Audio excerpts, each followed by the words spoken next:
Saya memilih untuk bercakap dua perkara saja. Yang pertama, mengapa kita wajib mengundi. Yang kedua, mengapa kita memilih Perikatan Nasional.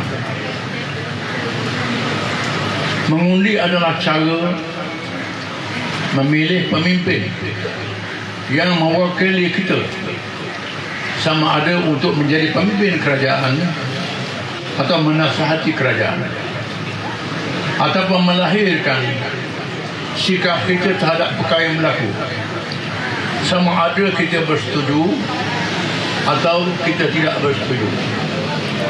Setiap orang mesti ada sikapnya.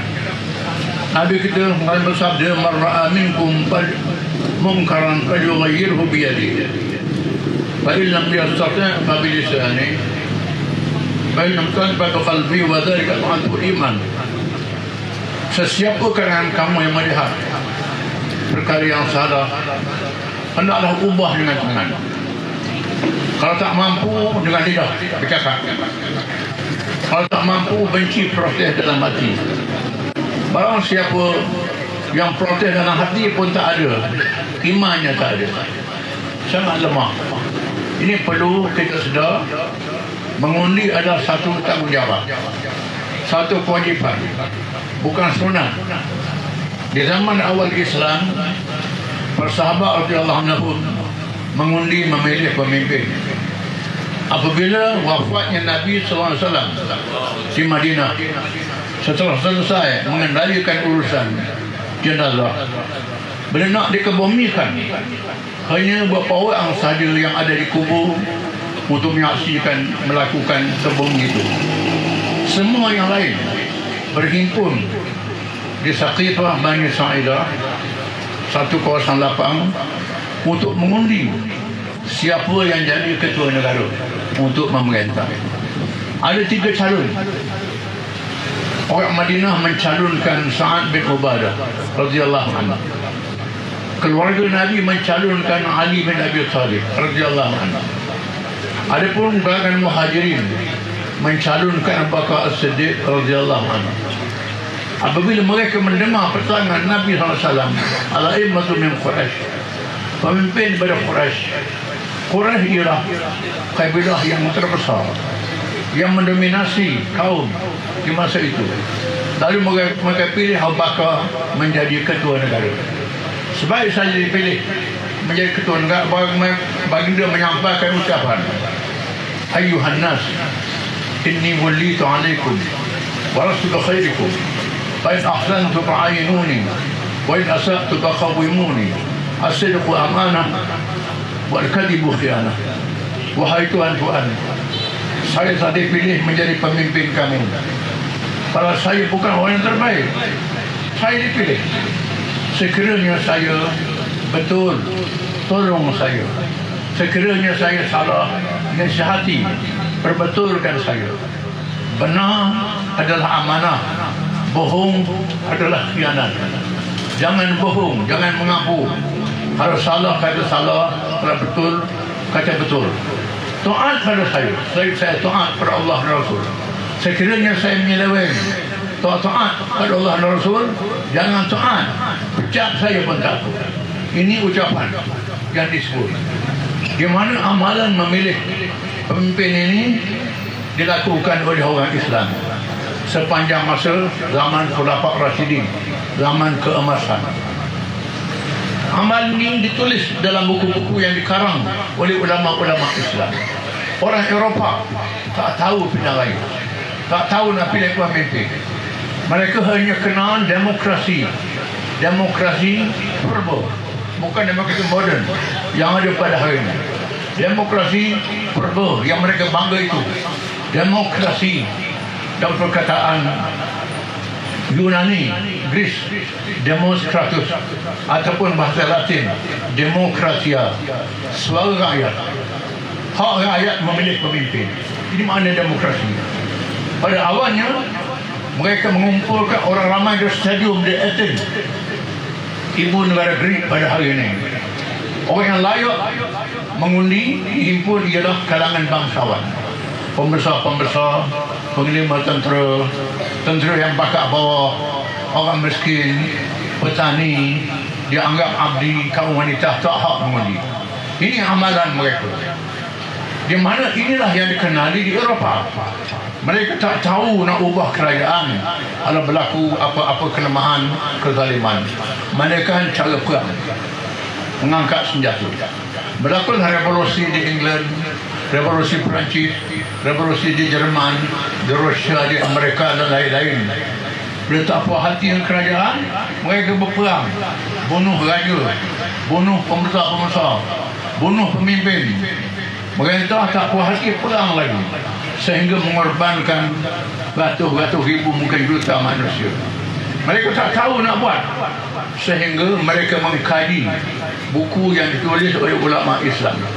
Bila mereka menjajah tanah air kita, mereka tidak hanya mengangkut hasil-hasil bumi, biji besi, biji timah, getah, biji emas dan lain-lain, ataupun menawan rakyat, dijadikan buruh, jadikan abdi, jadikan tentera mereka. Termasuk juga mereka mengambil buku-buku yang ditulis oleh ulama-ulama Islam dalam segala ilmu. Maka berlakulah kemajuan dunia barat pada hari ini. Orang Islam menulis dalam semua ilmu, orang Islam meneroka semua kemajuan.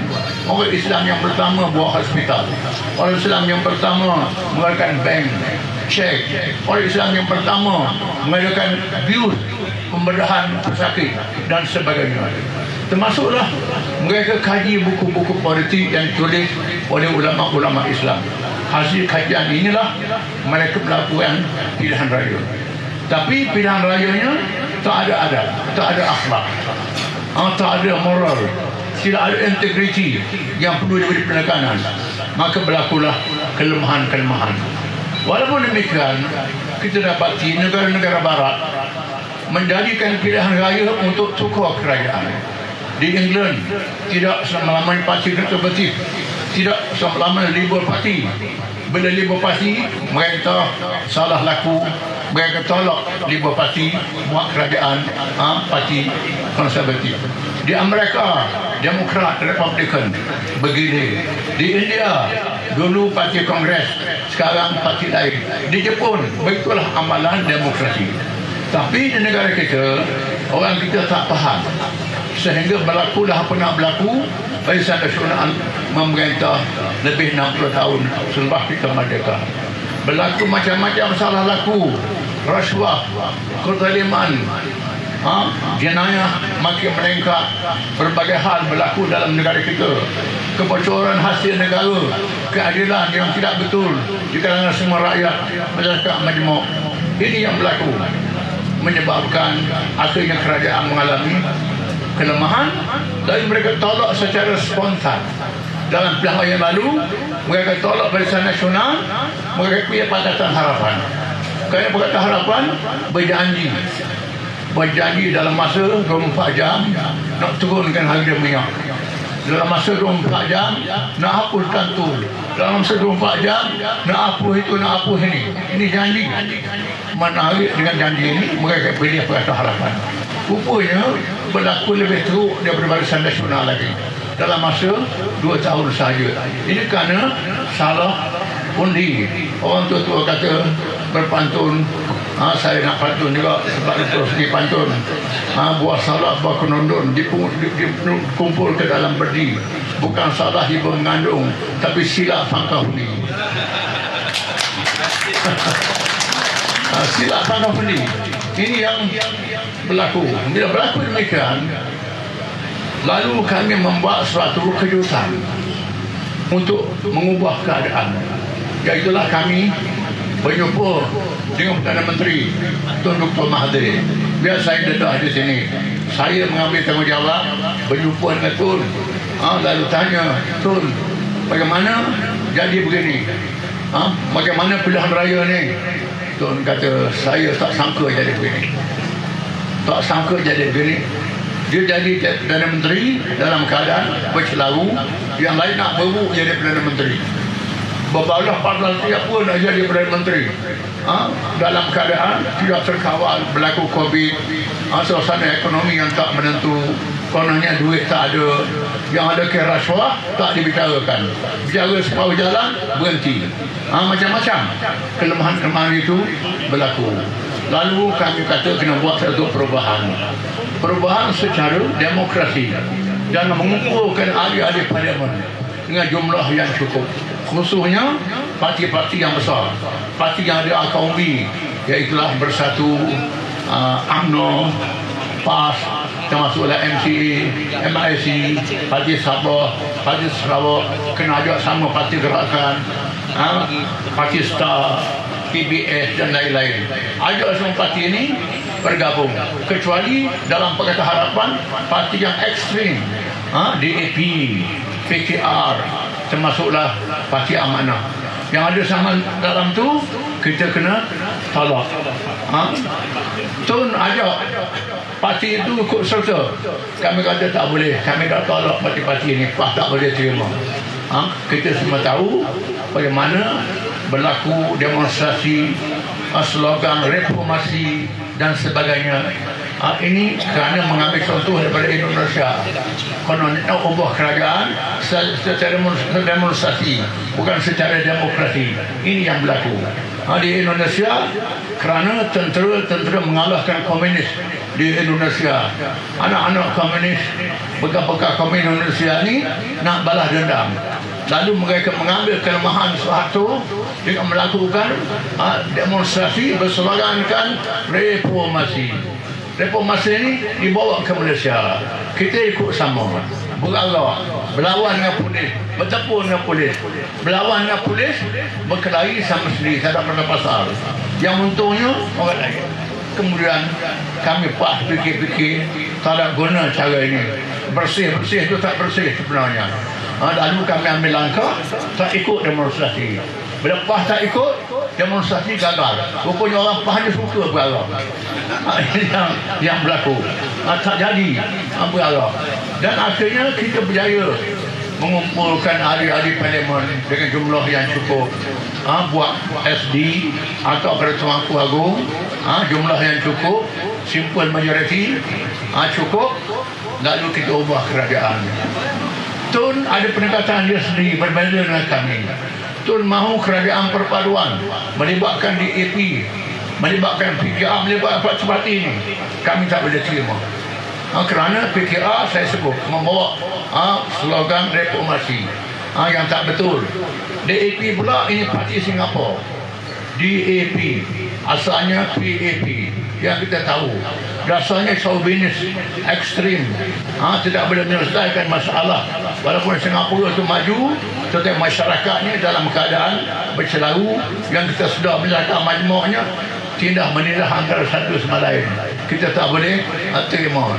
Bila Malaysia ditubuhkan, pada awalnya Singapura ni dipimpin oleh UMNO, ketua menteri dia Datuk Hamid Jumaat.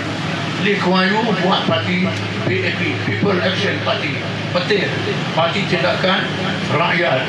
Lee Kuan Yew menang pilihan raya dengan menggunakan orang Melayu bersama dengan dia. Lee Kuan Yew pasti cakap Melayu, Bagas Songkok boleh tulis Jawi. Nanti orang Melayu jadi pemimpin, nanti Yusuf Ishak jadi presiden, nanti Osmawu, macam-macam nama lagi dalam kerajaan Singapura yang wajahnya Melayu, nanti orang India, tetapi penguasaannya satu kaum sahaja.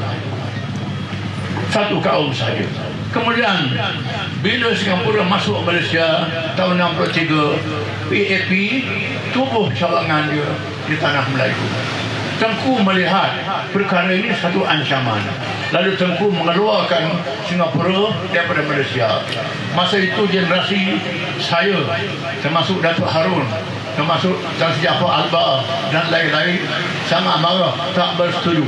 Tetapi apa yang Tengku buat ialah kena nak selamatkan keadaan, keluarkan Singapura daripada Malaysia untuk bendung pengaruh PAP. Tetapi cawangan PAP di tanah Melayu ini ubah nama pada DAP. Ini yang kita kena faham.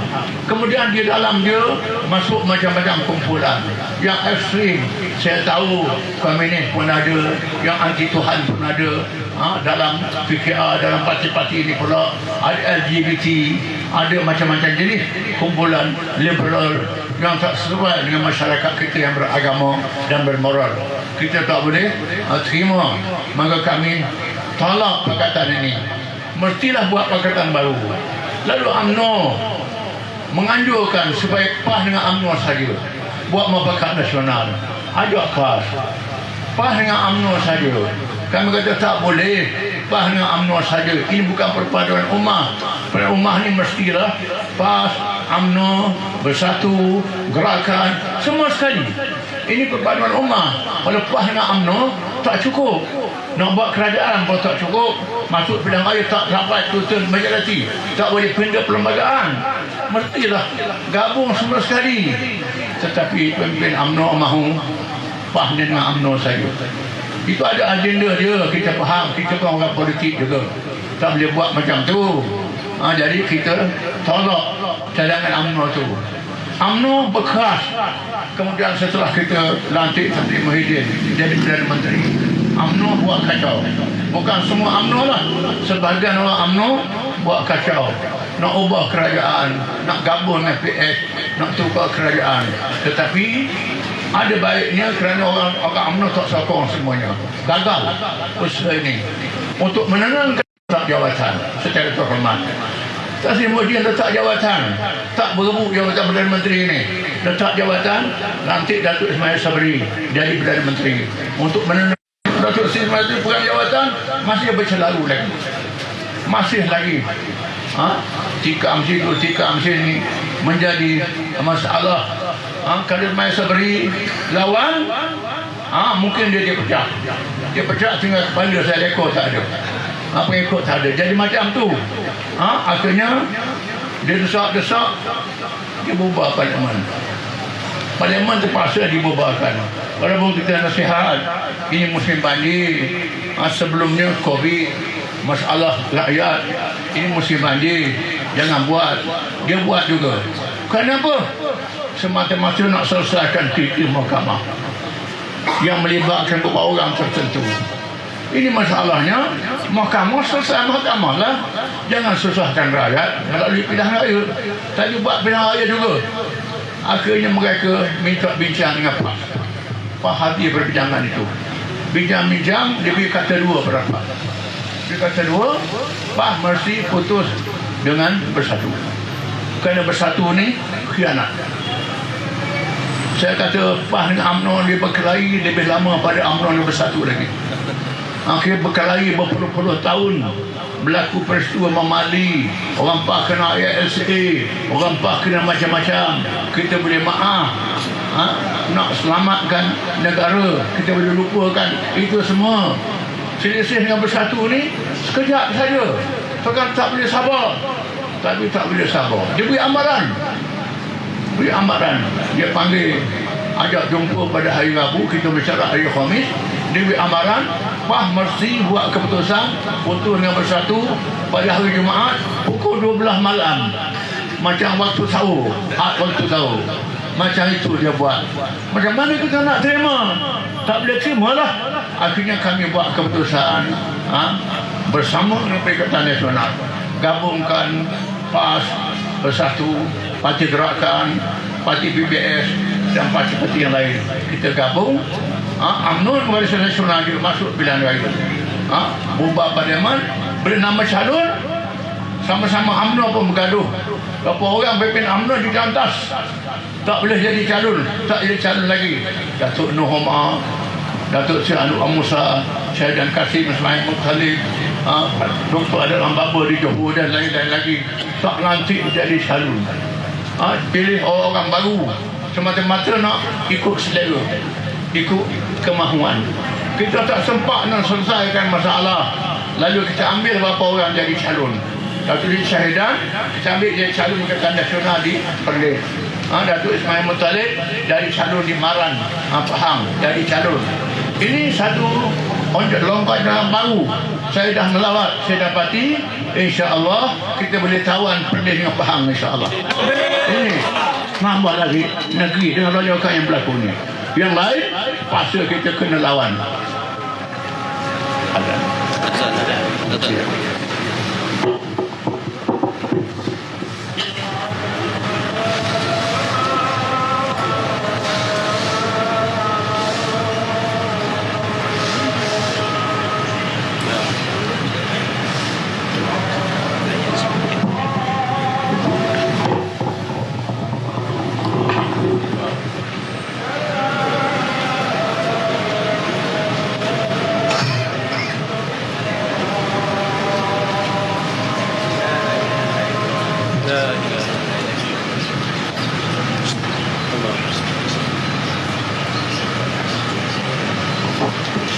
kita mengambil keputusan menolak PH dan juga menolak Barisan Nasional, Muafakat Nasional. Kita tak terima. Kita pakai Perikatan Nasional. Mengapa? Kerana Pakatan Harapan kita tolak dalam dia macam-macam jenis yang saya sebut tadi. Tak boleh selamatkan negara. Janji-janji pun dia tak buat. Buat manifesto, janji nak buat, tak buat. Kata duit tak ada, macam-macam lah alasan-alasannya. Berjanji. Ni tak pandai nak janji dah. Tak tahulah dia janji apa pula ni lepas hari ni. Kita kena tolak Pakatan Harapan. Apa lagi kita tahu mereka ni adalah calon-calon Melayu, parti-parti Melayu yang digunakan oleh DAP. Yang kita kena tolak agenda Malaysia nak apakan rupa bangsa, nak hapuskan hal yang lain yang sudah ada dalam perlembagaan. Yang kita kena tahan dalam perlembagaan. Islam agama persaudaraan, agama lain ada hak kebangsaan, bahasa dipelihara. Ini akan diancam dengan agenda Malaysia yang masih kita kena tolak. Kemudian dalam PS ada pemberi rasuah, ada pemberi rasuah, kumpul dua-dua. Dalam Islam ni la'anallahu ar-rashi wal murtashi. Allah Taala laknat yang bagi rasuah dan terima rasuah. Yang bagi rasuah dilaknat, terima rasuah dilaknat. Yang bagi rasuah dulu, yang berlaku hari ini dihukum yang terima rasuah. Jadi orang politik, kawal kerajaan ini yang dihukum kerana terima rasuah. Mungkin kerana gaji tak cukup, ditipu hal-hal tertentu. Tapi yang bagi rasuah dibebaskan. Ini berlaku kerana yang bagi rasuah ni bagi sumbangan untuk parti dalam masa pilihan raya. Rasuah parti, rasuah rakyat. Sudah malang membarah negara kita ni. Nak pilihan raya bagi rasuah, lepas merintah lagi rasuah. Yang bagi rasuah ni toke-toke yang kaya-kaya. Ini menjahanamkan negara. Kita tolak Pakatan Harapan. Barisan Nasional pula masih ada masalah. Mereka yang terlibat dengan rasuah masih ada lagi. Yang ada ke mahkamah pun jadi calon. Macam-macam tak selesai dan berlaku kezaliman, salah laku. Masa kami merintah Kelantan, merintah Terengganu, mereka rampas royalti petroleum, tak bagi. Itu hak mengikut perlembagaan. Perlembagaan mesti bagi pada negeri-negeri competition grant, iaitulah kerajaan pusat mesti bayar pada kerajaan negeri mengikut jumlah rakyat negeri masing-masing. Kerana tiap-tiap orang rakyat bayar cukai, pakaian yang dia pakai, makanan dia, kenderaan bayar cukai. Kemudian kerajaan pusat mesti pulang balik mengikut jumlah penduduk negeri masing-masing. Ini mengikut perlembagaan. Bila kita menang di Kelantan, di Terengganu, patutnya dia bayar pada bulan Mac dan bulan Ogos.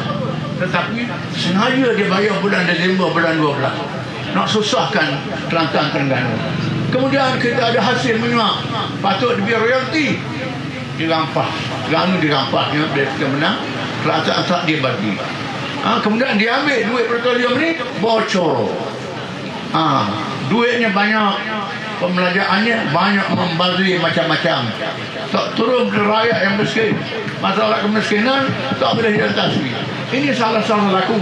Oleh kerana itu, Barisan Nasional ni kita rehatkan dia dulu secara terhormat. Biar dia rehatlah. Bukan nak suruh kalah, dia rehat dulu. Rehat dulu. Ya kami Perikatan Nasional ni perintah negara dan kita kemukakan tema kita best, bersih dan stabil. Bersih kita dah buktikan. Bersihnya kami perintah Kelantan 59 hingga 78 tak ada rasuah, tak ada salah laku. Ini kali yang pertama. Yang kedua, kita perintah tahun 90 sehingga sekarang 30 tahun tak ada kerasuah, tak ada salah laku. Terengganu 3 kali 59, 61 tak ada kes rasuah, salah laku. Cuma berlakunya kerana sekatan-sekatan politik. Yang kedua 99 hingga 2004 tak ada rasuah, tak ada salah laku. Yang ketiga 18 hingga sekarang kita merintah. Kedah 2 kali 2008. Ini kali yang kedua kita merintah. Tak ada salah laku. Perikatan Nasional ambil alih dalam masa 2 tahun. 2 tahun kita ambil alih, tak ada salah laku, tak ada kes apa-apa. Adapun kes rasuah yang dibicarakan itu kes zaman dulu. Zaman BN. Kes rasuah yang berlaku pada masa Pakatan Harapan, kes terawang Pulau Pinang macam-macam kes dihentikan. Tak dibicarakan. Diselamatkan. Ini salah laku yang tak betul. Barisan Nasional ada masalah dia dan Pakatan Harapan ada masalah dia. Dengan sebab itu kita harap beri peluang kepada Perikatan Nasional untuk teruskan mentadbir memerintah negara. Beri peluang pada kami satu penggal. Lihat apa kami buat. Kalau buat tak betul, tolak pilihan hari yang ke-16. Bukan payah sangat, tapi beri peluang dulu. Kami tak ada rekod menipu rakyat. Ya, ini ada rekod menipu, ada rekod masalah-masalah yang lain. Kita kena sedar kestabilan disaksikan. Jangan takut pada parti Islam ni. Pada masa berlaku peristiwa 13 Mei, negeri yang kuat PAS, Kelantan, Kedah, Terengganu, orang Melayu ramai, orang Islam, pondok-pondok agama banyak, tak ada 13 Mei. Negeri-negeri ini 13 Mei berlaku di Kuala Lumpur, berlaku di Pulau Pinang, berlaku di Ipoh, berlaku negeri yang kuat parti macam yang ekstrem ini. Ini kestabilan kita buktikan. Oleh sebab itu kalau kita merintah, jangan takut, kita wujudkan keamanan.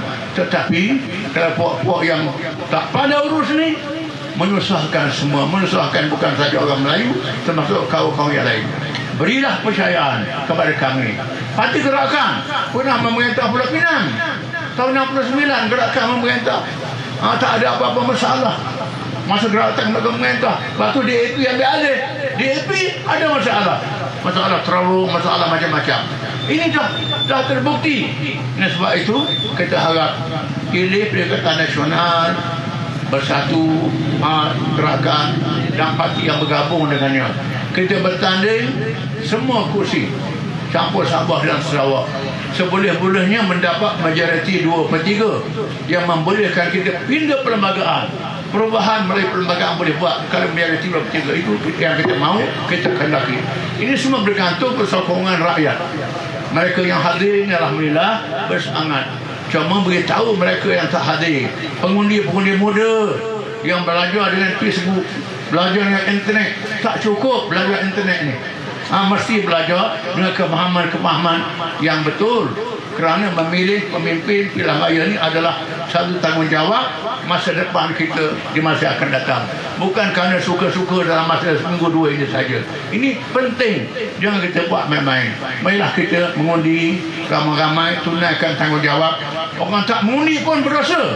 Jangan ingat, orang tak mengundi ni tak buat apa. Bila dia tak mengundi, dengan sebab dia tak mengundi, menang yang salah. Yang betul dikalahkan dengan sebab suara hilang, dia tak mengundi. Jangan dia ingat dia tak ada tanggungjawab. Ada tanggungjawab sama.